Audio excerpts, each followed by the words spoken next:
Hi guys, this is Della. I'll be with you in just 1 minute. Hang in there with me.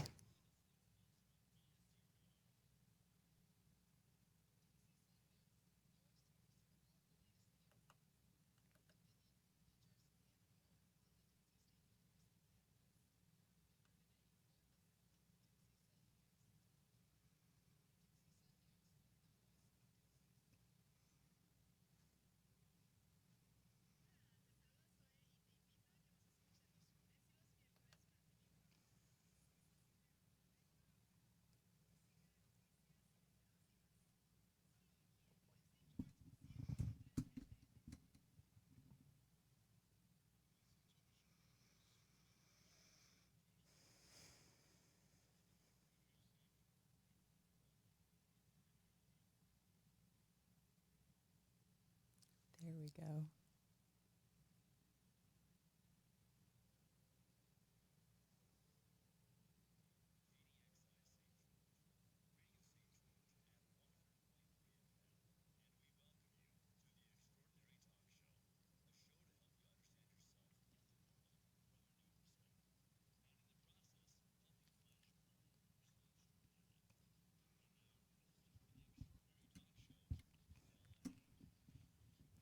Hi, everybody, and welcome to another Monday on the Extraordinary Talk Show. I am so grateful to have all of you here with me today, whether you are listening at home on the radio, driving home from work, in your car listening on the radio, or maybe you're checking me out on YouTube or Facebook Live, or you might even have found the Extraordinary Talk Show YouTube channel. And if you haven't, please do. Check out the Extraordinary Talk Show YouTube channel. Like, subscribe, and turn on the little notifications button so you'll know when I've uploaded a new episode of the Extraordinary Talk Show. You can also check out the Extraordinary Talk Show YouTube channel to find some of the older archived videos from when I started doing this. Do you guys realize that next month will be 1 year that the Extraordinary Talk Show has been on the air? I can't believe they keep letting me come back and doing this. But I'm so glad because it's so much fun for me. If there is one person out there getting something from this, I'm going to keep showing up. Everybody else can ignore me, that's fine. But if there's one person listening and getting something out of this, feeling like your life is going to be a little bit better because of something I've taught you, I'm going to keep coming back. And I'm so grateful to those of you that are keeping on coming back with me. I've got a really powerful thing for you today. Today I have a gift for you that really is a gift because it's a gift that you can give to yourself and it's a gift that you can give to other people. And when you do this, if you do this, I guarantee it will revolutionize every relationship you have in your life, including the relationship you have with yourself. What I'm talking about today is permission. Giving people permission. And you're going, okay, Della, right. My mom gave me permission when I was 5. I don't need permission to revolutionize my relationships. Maybe not, but maybe. And here's what I'm saying.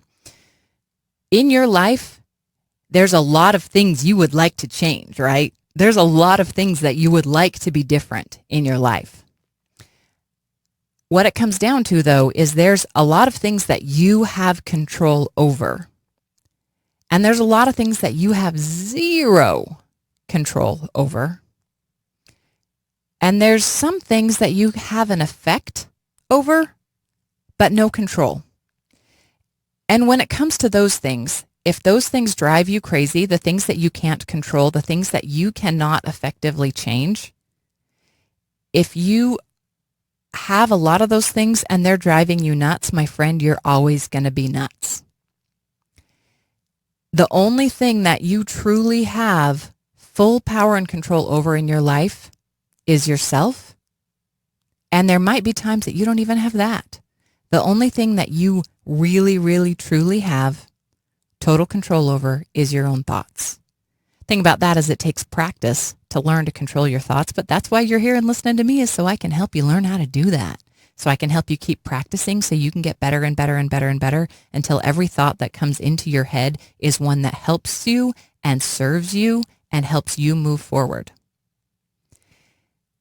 When it comes to the other things around you, you have to choose if you're going to let those things keep bugging you, keep frustrating you, even keep harassing you, or if you're going to give those things and people in your life permission to be as they are. And that sounds easy. In fact, it is easier said than done, but this is a trick, this is a hack, and if you use it, at first it's going to take a little bit of practice, and in some situations it takes more effort than in other situations. But the better you get at this, the more you're going to find that you have control over your emotions. And isn't that something you want control over, man? Because our emotions can go crazy. And we're always told, okay, control your emotions. But not everybody tells us how to control our emotions. Well, I'm going to give you this tip. One secret to being happy in your life is being okay with the things that you can't control. You have to be able to look at everything around you and go, okay, I'm good with it. These things I can change and I'm going to work on that. These things I can't change and I'm going to be okay with them. And that's where you got to be. A problem that a lot of us have is there's something that we need to change and we don't want to. In fact, almost pretty much all of us have that. There's things that we know we need to change in our own life and we don't want to. There's a lot of reasons that we don't want change, and I've talked about those in other shows. But it does come down to a point where nothing is going to change. Nothing is going to get better unless you do something different. You cannot solve a problem with the same thinking that created it. If this thinking caused the problem, you need different thinking to solve the problem. So many of us are dependent on the people around us for so many things. If you're married, if you have a partner, if you have a spouse, you depend on them for some things. And that always is going to be different for you, no matter what that looks like. If you have kids, they're dependent on you, but you also depend on them for a lot of things too. The problem comes when we place the dependence of our happiness on someone else. If you're telling yourself, I'm never going to be happy until my son pees in the toilet and is fully potty trained. If you're letting that control your happiness, because we say these things, there's a lot of phrases that we use that we think are just phrases, but they actually have deeper meaning. When you say, I'm never going to be happy until he's potty trained. I'm never going to be happy until I have a better job. I'm never going to be happy until this happens. You can just take off the until whatever. You're just never going to be happy. If that's your attitude, if you catch yourself saying that, I'm just not going to be happy till this happens, guess what? You're never going to be happy.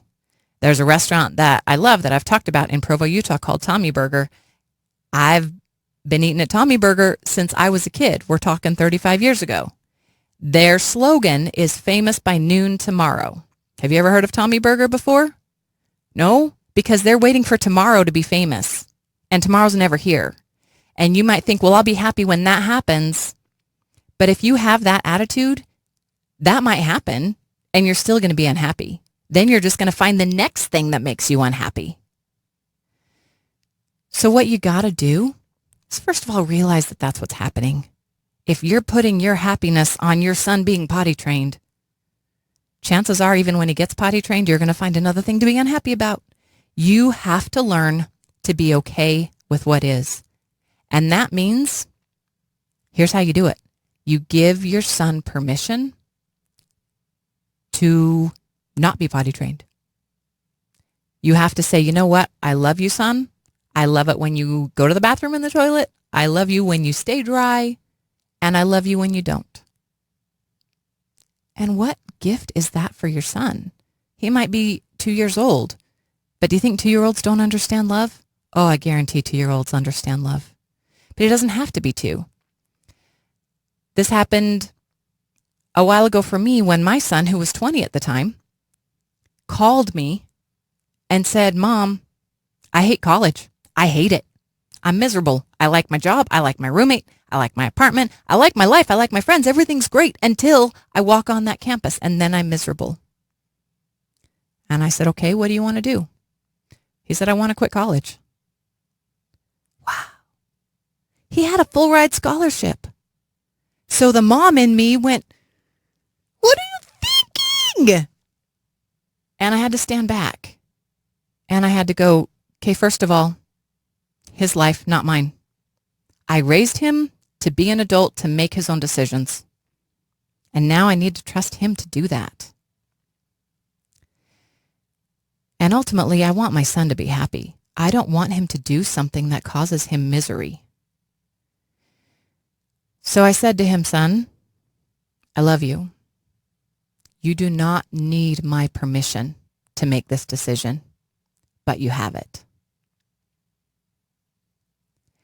And that, I believe, was powerful for him, but it was just as powerful for me.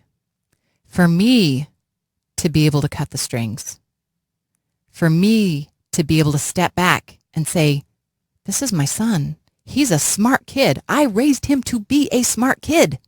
I raised him to make good decisions for himself, and I raised him to search for what made him happy. I cannot at this point in time tell my adult son what to do. And if I hold on to whether or not he goes to college being a thing that may make me happy or unhappy, I'm going to be miserable a long, long time. You know, monks and Buddhism specifically warns against attachments.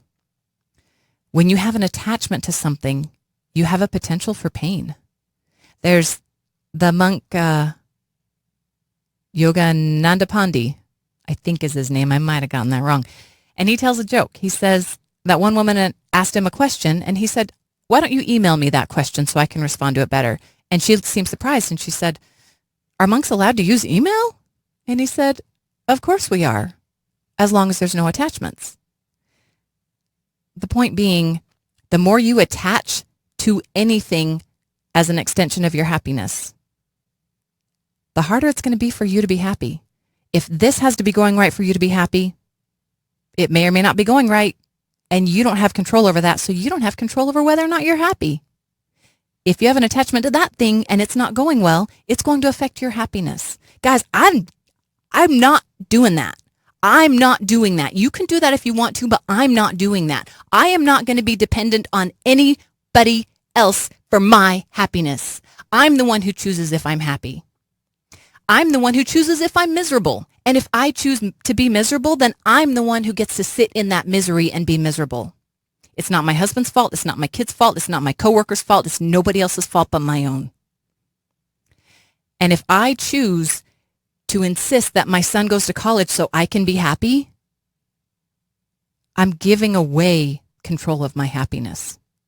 And I'm not doing that. I'm never going to tell you what you have to do. I'm going to give you a lot of suggestions. I'm never going to tell you what you have to do. If you choose to hold on to all of these things around you, that all of these things must be perfect in order for you to be happy, you go right ahead, but you might have a hard time being happy. You must, if you want to be happy, give those people and those things permission to be as they are. That means you give your 2-year-old son permission to wet his pants and release the attachment of your emotion to that. Now look at what would have happened if I'd said to my son, oh, no, you're going to college whether you like it or not. Because that crossed my mind. But what would that have done for my adult son? Would that have told him that I respect his decisions? That I think he's smart and can make good choices? Absolutely not. That would have undermined every bit of faith that he thought I had in him. And he's an adult. He gets to make that decision. And if I told him, no, you got to go to college, and he said, I don't care, Mom, I'm not doing it, and he quit, what would that have done with my relationship to him? That would have caused a lot more pain than him not going to college. Because in the end, whether or not he goes to college doesn't really matter to my life. I want him to be happy, but that's what matters. That's the only thing that matters. And I cannot tell him what's going to make him happy. He's the only one who knows that. I had to give him permission to make that decision for himself. Sometimes that's easy. Sometimes it's not easy. Here's another thing. When you're doing this with another person, sometimes you're going to tell them, I give you permission. Sometimes you're not going to tell them that. Sometimes you're just going to say it in your head.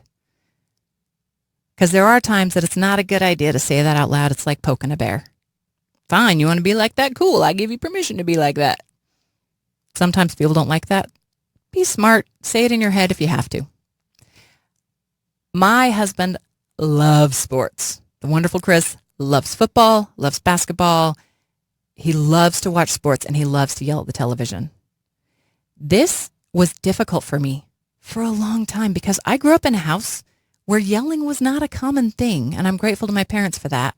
But I also never learned how to have an argument. That took me some time to learn once I became an adult. But I wasn't used to being around yelling. And then I married this guy who loves to yell at the television. And that freaked me out. I didn't know how to handle it. I don't know how to respond to that. He's yelling and screaming and waving his arms. And I was like, oh no. I was panicking. The thing is, he's not mad. He's not upset. He's certainly not angry at me. None of that was directed at me. But I didn't know how to handle it, and it freaked me out. As a matter of fact, it's making him happy. Yelling and screaming and waving his arms at the television makes him happy. But I didn't want him to do it because it made me uncomfortable. It took me a while to figure that out, guys, because it didn't occur to me that it made him happy. All I knew was I didn't like it. And what I did do was I would just go in the other room. Okay, he can yell as long as I'm in the other room. And it took me years, literally years, to be able to give him permission to yell at the TV. Did he need my permission? No, he didn't need my permission. He was going to yell at the TV whether or not I gave him permission. But when I gave him permission to yell at the TV, it did two things. And I did verbally tell him, I give you permission to yell at the TV. It's unfair for me to ask you to be different so that I can feel better. Oh, please be different so that I can feel better. Won't you change so that I can feel better? That never works, guys. And if you're waiting for somebody else to change so you can feel better, you're going to be waiting a long, long time. I had to say, you know what? It makes you happy. I'm going to learn to be okay with that. I give you permission to yell at the TV. There's nothing wrong with him yelling at the TV. The only problem with him yelling at the TV was how it made me feel because I was uncomfortable being around yelling. That's not his fault. He's not doing anything wrong. I'm the one who had to recognize that, and I'm the one who had to give him permission. And when I told him, Chris, it's okay. I know that you love the TV or love yelling at the TV when there's sports on. You can do that. You don't need to be concerned about how I feel when you're having a good time. If you're having a good time, I give you permission to have a good time. And that kind of made him stand back just a little bit because he wasn't prepared to hear that. He wasn't expecting to hear that from me. The other thing that happened was it released that for me. I now no longer had a connection to him yelling. If he started to yell and my stomach started to do that cringy thing that it started to do when I was around yelling, I would immediately realize, wait a minute, I gave him permission to do this. If I'm uncomfortable, I can go in the other room. If it's driving me absolute crazy, that's my fault, not his. He's not doing anything wrong. He gets to do it. And that released my hold on it. And all of a sudden, him yelling at the TV didn't bother me anymore. It was amazing. It was wonderful. I had no idea that if I gave him permission to do something he was already doing, it would stop bothering me. Now you're going to say, okay, Della, that's all well and good because there's really nothing wrong with your husband yelling at the TV. What if he is doing something wrong? What if he's yelling at you? That's a different story. Because I have expectations and boundaries, and I know how I expect to be treated, and I will not tolerate someone else treating me in an inappropriate manner. It's not okay to yell at me. If you need to get my attention, okay. But just yelling for the sake of yelling, no. And in that case, I have control over that because I can choose to leave the situation. I can choose to tell that person it's not okay. And ultimately, I can give them permission to do all the yelling that they want to do as long as it's not at me. So there is a balance you got to find, because there's some things you can control and there's some things you can't control. And there's some things that other people are going to do to you that are not okay.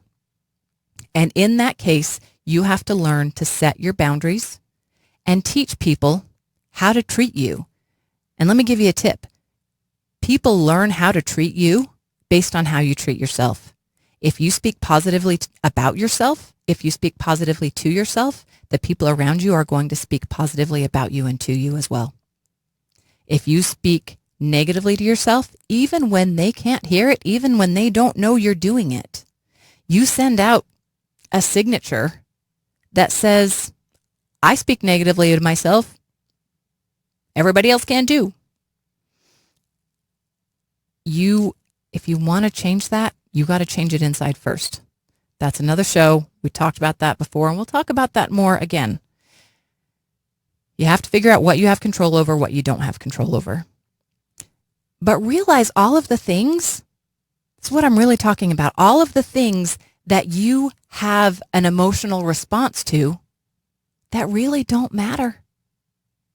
The things that really don't matter, but you are holding on to them like they do. You can't control the decisions that your adult children make. You can't control the other drivers. If somebody cuts you off in traffic, you can't control that. What you can control is if you're going to be irritated about it or if you're going to be okay with it.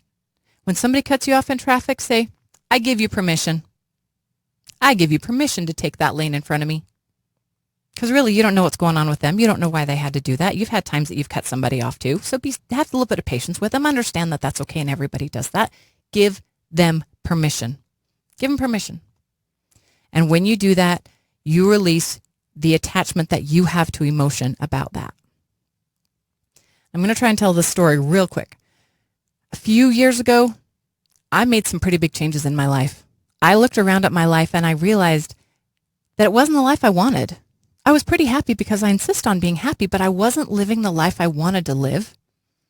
And I knew, just like how you can't solve a problem with the same thinking that created it, I couldn't change my life with the same actions that had created the life I had. If I wanted a different life, I had to make changes. I had to do things different. And the changes that I made, I knew were going to make people uncomfortable. I knew that my husband and my kids and my friends and my family were going to be affected by my choices. Ultimately, I'm the one making the choices. I'm the one living the life. The only way that it might affect them is up really on an emotional level. And maybe my husband some more, because he's the one who has to live with me. God bless him, and good thing he's patient. But I knew it was going to be hard for many of the people around me to be able to accept the changes I was making. In the end, I had to make those changes anyway, because I needed to do it for my own joy. And if I made other people uncomfortable in finding my joy, that's what had to happen. I didn't want to hurt them. I didn't want to make it painful for them. But I was in pain and I wanted to be out of pain. I wanted the life I was dreaming of, not the life I had. And I had to make changes for that. And maybe you are in the same place that I was. It was hard to do. And a lot of the changes I just didn't talk about because I knew people weren't. Many people were going to struggle with some of the changes that I was making. And many people did. I lost at least one really good friend. I still love her. And I still wish her happiness and joy. And I'm sad that she's not there. But you know what? I give her permission to have distance from me if that's what she needs. That's okay. And one thing that was really, really powerful happened for me. My sister called me. And she asked me, hey, I kind of noticed. Is that something you want to talk about? And she and I talked about it. And I was really worried. I didn't know how she was going to take it. I didn't know if she was going to accept me as the new me. That was scary, guys. I think you probably get what I'm talking about because you've done this on some level at some point. I was scared of that conversation. I'd been avoiding it. And Carrie didn't tell me, Della, I give you permission. She didn't use those words. She said, I love you no matter what. Della, I love you no matter what. And those words gave me permission. Those words gave me strength. I didn't need Carrie to give me permission. But man, it made a difference. It did give me permission. It gave me a new breath and new strength and new motivation to move forward and keep taking this life that I want by storm. And I'm grateful to Carrie for giving me that permission. So I want you to ask yourself, what relationships do you have in your life that might be better if you gave a little bit of permission? Maybe instead of arguing with your daughter, you'll give her permission to wear those pants. Maybe instead of arguing with your husband, you'll just give him permission to go golfing on Saturday, because believe me, it's going to be better for both of you if he does. Who do you need to give permission to? And maybe the person you need to give permission to is yourself. When I started that journey, I had to give myself permission. And I'm so grateful I did.